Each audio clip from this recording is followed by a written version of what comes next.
ए पुत्र हट्टां ते नहीं विकदे। तो सबसे पहले तो असद मजीद एक ऐसा पुत्र है जो हट्टां पर नहीं विकदा।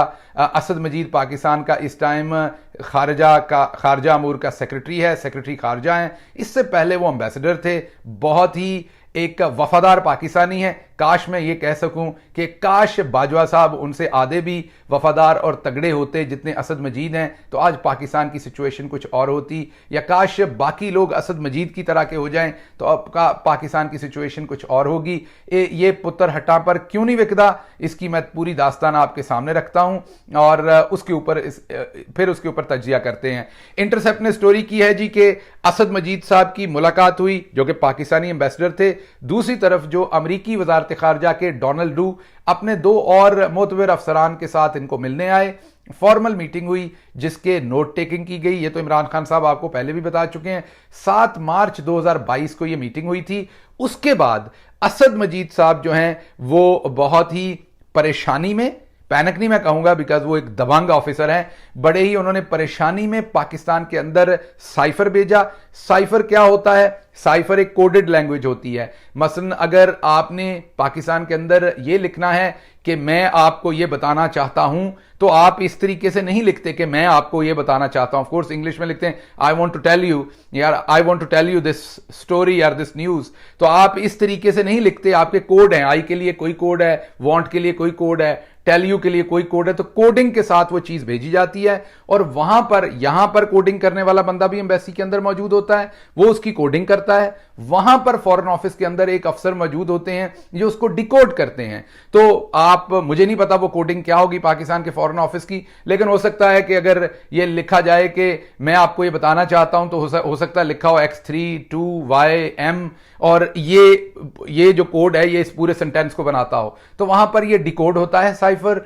और ये नॉर्मली तमाम एम्बेसडर भेजते हैं। क्यों कोडिंग की जाती है? ताकि दूसरे मुल्क आपकी कम्युनिकेशन को पकड़ ना लें और पता ना लग जाए कि आप अपने होम कंट्री के साथ आपका एम्बेसडर यहां से क्या शेयर कर रहा है। आप ये सोचें कि पाकिस्तान का जो एम्बेसडर हिंदुस्तान के अंदर होता है उसने भी वहां से इंफॉर्मेशन भेजनी होती है। तो इसलिए कोडिंग इस्तेमाल करती हैं पूरी दुनिया की एम्बेसियां कि वो सिर्फ उन्हीं के मुल्क को पता हो और हर मुल्क का अपना एम्बेसडर ही उनको साइफर भेजता है, कोई और मुल्क उनको साइफर नहीं भेजता। बहरहाल इंटरसेप्ट की ये जो स्टोरी है इसमें वो कहते हैं कि ये मीटिंग हुई। इस मीटिंग के अंदर बड़े वाज़े तौर के ऊपर जो डोनाल्ड लू हैं उन्होंने, असद मजीद साहब अब लिखते हैं पाकिस्तान के जो फॉरेन ऑफिस हैं उनको, पहले तो कोडिंग की बात थी, अब तो वो पूरे का पूरा साइफर की डिकोड हुआ साइफर पाकिस्तान से लीक हुआ है और अकॉर्डिंग टू इंटरसेप्ट ये मिलिट्री के किसी बंदे ने उनको लीक करके दिया है। अब वो जो साइफर सामने आया है उसकी टेक्स्ट, क्योंकि वो डिकोड होने के बाद है, यहां से भेजा हुआ साइफर लीक नहीं हुआ,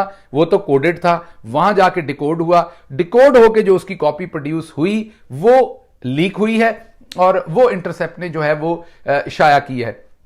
वो कहते हैं कि डोनाल्ड लू ने सबसे पहले तो एम्बेसडर को यह कहा कि जो पाकिस्तान की यूक्रेन के ऊपर एग्रेसिवली न्यूट्रल पॉलिसी है, ये बड़ा इंटरेस्टिंग वर्ड है कि पाकिस्तान न्यूट्रल भी रहे तो उसको अग्रेसिव कहा जा रहा था अमेरिका की तरफ से, हालांकि न्यूट्रलिटी कभी भी अग्रेसिव नहीं होती। बहरहाल उन्होंने कहा कि पाक पॉलिसी ऑन यूक्रेन जो है वो अग्रेसिवली न्यूट्रल है और ये सिर्फ इमरान खान की पॉलिसी है, ये पाकिस्तानी फौज, पाकिस्तानी फॉरेन ऑफिस और ये किसी की नहीं। ये डोनाल्ड लू कह रहा है पाकिस्तानी एम्बेसडर को कि हमने अपनी तहकीक की है और हमारे हिसाब से ये सिर्फ इमरान खान की पॉलिसी है और यूएस और यूरोप जो है वो इसके ऊपर बड़े नाराज हैं, उनके सीरियस कंसर्न्स हैं और आने वाले वक्त में भी बड़े सीरियस कंसर्न्स हमें नजर आ रहे हैं। और ये सब कुछ इमरान खान कर रहा है, ये उसकी पॉलिसी है और दौरा जो उसने किया था मॉस्को का वो भी उसकी अपनी ही पॉलिसी थी,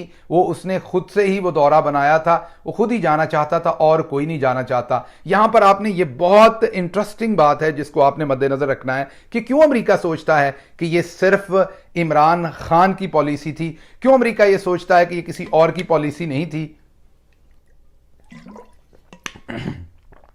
माजरत, क्यों अमेरिका ये सोचता है कि ये किसी और की पॉलिसी नहीं थी, ये इमरान खान की ही अकेले की खालिस्तान पॉलिसी थी।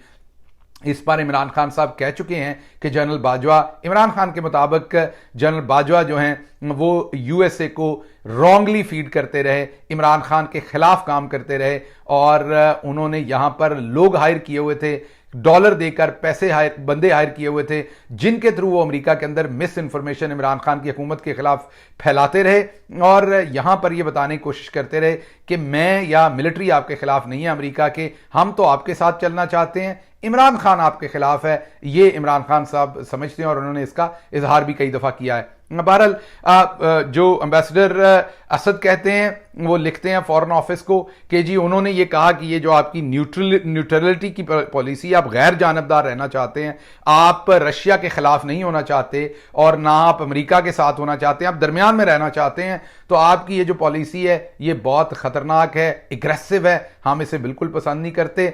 और फिर उन्होंने दूसरा एतराज किया कि पाकिस्तानी जो इमरान खान है, उन्होंने एक पब्लिक गैदरिंग में, एक इज्तिमा में, एक जलसे में कह दिया हम कोई गुलाम हैं जो आपसे पूछ के करें जो आपने करना है, हम अपनी मर्जी खुद करेंगे, हम अपने मुल्क की इंडिपेंडेंट पॉलिसी लेंगे। ये भी डोनाल्ड लू ने बड़ा सख्त कंसर्न इसके ऊपर शो किया, जिसके जवाब में यहां पर एक दफा मैं दोबारा बता रहा हूं, ये पुत्र हटाते नहीं विकदे, असद मजीद हटाते नहीं विकदा। असद मजीद की जगह पर कोई और होता, शायद मरहूम जनरल परवेज मुशर्रफ होते, माजरत के साथ तो लेट जाते। असद मजीद ने तगड़े तरीके से आगे से ये कहा कि हजूर ऐसा नहीं है, पाकिस्तान कभी भी फॉरेन पॉलिसी के काम जो हैं वो पब्लिक के अंदर नहीं करता। पाकिस्तान बहुत सीरियस मुल्क है। हमारे वजीर आजम को ये स्टांस इसलिए लेना पड़ा कि जो यूरोपियन एम्बेसडर थे इस्लामाबाद के अंदर, उन्होंने तमाम सफारती आदाब को बालाए ताक रखते हुए, एक तरफ रखते हुए, सफारती आदाब की खिलाफवर्जी करते हुए एक पब्लिक लेटर इशू कर दिया कि पाकिस्तान को रशिया की मुखालफत करनी चाहिए यूक्रेन के हमले के ऊपर। इसलिए हमारा वजीर आजम होता या भले अमेरिका का या किसी और मुल्क का होता, इन हालात में उसे पब्लिक में जाके अपना स्टांस देना पड़ना था। तो वजीर आजम साहब ने ये जो कहा कि हम कोई गुलाम हैं, हमने अपनी पब्लिक पॉलिसी रखनी है, ये वजीर आजम का शौक नहीं था अवाम के साथ बात करने का। ये यूरोपियन एम्बेसडर ने सफारती आदाब की खिलाफवर्जी की, इसलिए किया। वाह असद मजीद वाह, खुश कर दिया एक पाकिस्तानी होने के नाते। मैं शुक्रगुजार हूं कि आपकी मां ने आपको पाकिस्तान में पैदा किया और तुसी हटाते नहीं विकदे। अगली बात असद मजीद बताते हैं कि उन्होंने पूछा कि क्या ये जो आपको गुस्सा है डोनाल्ड लू साहब, जो आप अपनी इतना ज्यादा आप परेशानी का अमेरिका की तरफ से इजहार कर रहे हैं, ये जो हमने न्यूट्रलिटी रखी है, वोट यूएनजीए के अंदर हमने वोट नहीं दिया, उसकी वजह से है? तो उसके जवाब में उन्होंने कहा कि नहीं, ये जो प्राइम मिनिस्टर ने मॉस्को का विजिट किया है, रूस का विजिट किया है, ये उसकी वजह से है। ये सारी की सारी फसाद की जड़ जो है वो मॉस्को का विजिट है। उन्होंने फिर आगे असद मजीद कहते हैं कि मुझे डोनाल्ड लू ने यह कहा कि I think if the no confidence vote against the prime minister succeeds, all will be forgiven in Washington because the Russia visit is being looked at as a decision by the Prime Minister। वो कहते हैं कि अगर जो इमरान खान के खिलाफ, ये 7 मार्च को हो रही है, अभी टेबल नहीं हुई नो कॉन्फिडेंस मोशन, आप देखिए, ये 7 मार्च 2022 को डोनाल्ड लू कह रहे हैं असद मजीद को, वो असद मजीद मैं बार बार कहूंगा रेपिटेशन के एक्सपेंस पे और आप मुझे माफ करेंगे, जो हटाते नहीं विकदा, उस असद मजीद को कह रहे हैं कि असद मजीद साहब, अगर वोट ऑफ नो कॉन्फिडेंस जो है वो इमरान खान के खिलाफ जो आ रहा है वो अगर कामयाब हो गया, सक्सीड हो गया, तो सारा कुछ माफ तो आनू। ये जो रशिया का विजिट हुआ है, ये जो हमारा गुस्सा है, ये जो हम परेशान हैं, सब माफ। आपको आम माफी का ऐलान पाकिस्तान के लिए अमेरिका करेगा वाशिंगटन में, क्योंकि रशिया का जो दौरा है उसको ये इस तरीके से देखा जा रहा है कि ये इमरान खान कर रहा है, पाकिस्तान में और किसी का कसूर नहीं है। एक ही मुजरिम है इस चीज का, जिसका नाम इमरान खान है। एक ही है जो काबू नहीं आ रहा, जिसका नाम इमरान खान है। एक ही है जो इंडिपेंडेंट पॉलिसी बनाना चाहता है, उसका नाम इमरान खान है। तो क्योंकि ये उसका किया धरा है, अगर कामयाब कर दिया, उसको हटा दिया, तो फिर आपको आम माफी है। लेकिन आगे वो कहता है अदरवाइज जे इंज ना होया, I think it will be tough going ahead. इदा पंजाबी तर्जमा यह होगा कि फिर तो असी तुन के रख देंगे, माजरत, या इसका उर्दू में तर्जमा होगा कि फिर आपके लिए बड़े सख्त हालात होंगे आगे।